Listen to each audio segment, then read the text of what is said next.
Anda masih bersama kami di Berita Padang. Bagi Anda yang baru saja bergabung, kami hadirkan kembali 3 berita utama pada pagi hari ini.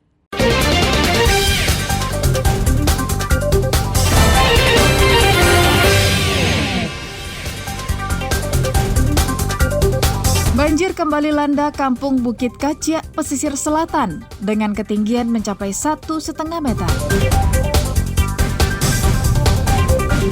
Pohon tumbang timpa bagian belakang rumah seorang warga.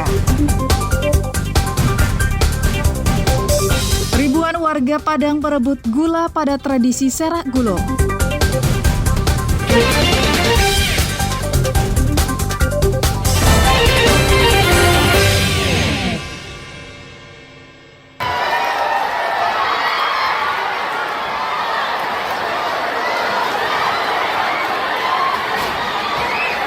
Ribuan warga yang datang dari berbagai daerah memenuhi halaman Masjid Muhammadan di Jalan Pasar Batipuh, Kecamatan Padang Selatan. Mereka menunggu dimulainya tradisi serak gulo atau menyerakkan gula dari atas masjid dengan cara ditebarkan. Pada tahun ini, sebanyak 5 ton gula berhasil dikumpulkan dari sumbangan atau para donatur. Sebelum penyebaran gula dilakukan, gula yang akan dibagi itu adalah gula pasir yang terbuat dari tebu. Gula itu dibungkus dengan kain perca warna-warni dan dimasukkan ke karung. Selanjutnya, para ulama dan perkumpulan keluarga Muhammadan ini berdoa sebelum kegiatan serak gulo dimulai. Satu persatu karung yang berisikan gula dinaikkan ke atas masjid dan bersiap ditebarkan. Setelah membacakan doa, tradisi serak gulo pun langsung dimulai. Ada 3 panggung yang disediakan, yakni panggung utama di teras masjid, dan 2 lagi di sisi kiri dan kanan Masjid Muhammadan. Tak berselang lama, bungkusan-bungkusan berisi gula ini pun ditebarkan ke ribuan warga yang telah memadati halaman masjid untuk saling berebut mendapatkan gula.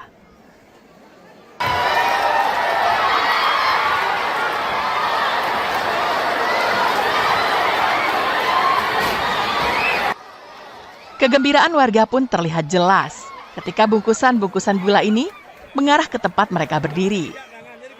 Mereka pun berebut mengambilnya. Ada yang dapat 1 bungkus, ada yang dapat berbungkus-bungkus. Dari Bandar Buat. Memang sering acara ini atau gimana? Diajak teman. Tiap tahun ikut acara ini. Biasanya baru sekali ini. Biasanya gulanya buat apa nanti di rumah? Belum tahu. Mau bikin teh atau gimana? Mau dimasak bikin teh? Painan, Pak. Bapak dari Painan, sengaja ke sini datang untuk acara ini. Biasanya tiap tahun gue ikut acara ini. Iya. Ini nantinya di rumah dibikin apa, Pak? Mau dimasak atau gimana? Bagi-bagiin. Tradisi serak gulo ini berasal dari Madras India Selatan yang dilaksanakan setiap tanggal 1 Jumadil akhir di tahun Hijriyah atau 3 bulan sebelum bulan Ramadan. Tradisi ini merupakan penghormatan kepada Sahul Hamid, salah seorang tokoh penyebar Islam di India. Jadi dalam acara ini kita kan istilahnya membagi-bagi gula. Jadi membagi-bagi gula ini sama dengan sedekah nazar, ya berbagi rezeki lah istilahnya untuk seluruh warga Kota Padang ini. Kita menyediakan gula hampir 5 ton lebih sekarang. Iya. Ini setiap kapan? Semua kepada warga Kota Padang yang hadir pada sore hari ini. Setiap kapan digelar tradisi ini, Pak? Setiap 1 Jumadil akhir. Setiap 1 Jumadil akhir itu kita selalu menggelar secara rutinnya, secara serak gulanya di tempat ini. Kecuali dulu waktu Covid.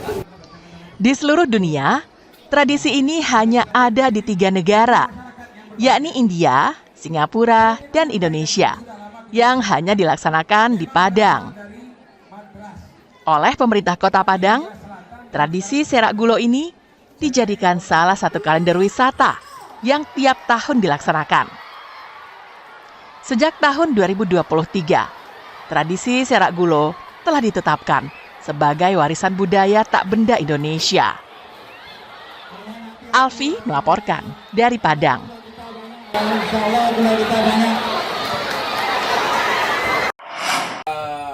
Malang, kami dari Sanarkoba Polres Pariaman. Residivis ditangkap dalam kasus yang sama kembali terjadi. Kali ini, Gustio Nahendra Putra alias Tio kembali berurusan dengan aparat hukum. Dia ditangkap polisi di sebuah bengkel di desa Kampuang Kandang, Kecamatan Pariaman, saat menunggu pelanggannya pada Minggu malam. Padahal Tio baru 6 bulan keluar dari penjara. Meski sempat membuang sabu-sabu dalam timah rokok, namun polisi berhasil menemukannya di selokan. Dalam penangkapan ini, polisi menyita 3 paket kecil sabu-sabu, sebuah telepon genggam, 1 buah sepeda motor, serta sejumlah uang sebagai barang bukti. Menurut keterangan polisi pada awak media hari Senin, dalam mengedarkan barang haramnya, residivis ini menyasar kalangan remaja putus sekolah dan pelajar yang memang telah kecanduan maupun pemakai yang baru coba-coba. Betul, dia gencar beberapa hari seminggu sebelum penangkapan menjual narkotika jenis sabu kepada kalangan anak sekolah dan remaja. Dalam hal ini kita langsung menuju TKP dengan posisi yang sudah kita ketahui. Tersangka terancam hukuman maksimal 20 tahun penjara karena melanggar Undang-Undang Nomor 35 Tahun 2009 tentang narkotika. Tertangkapnya residivis dalam kasus yang sama kerap terjadi di negeri ini. Mereka merasa tidak takut untuk kembali menjadi penghuni penjara. Fenomena ini menjadi pertanda jika pembinaan yang dilakukan di lembaga pemasyarakatan tak berjalan optimal. Eki Rafki melaporkan dari Pariaman.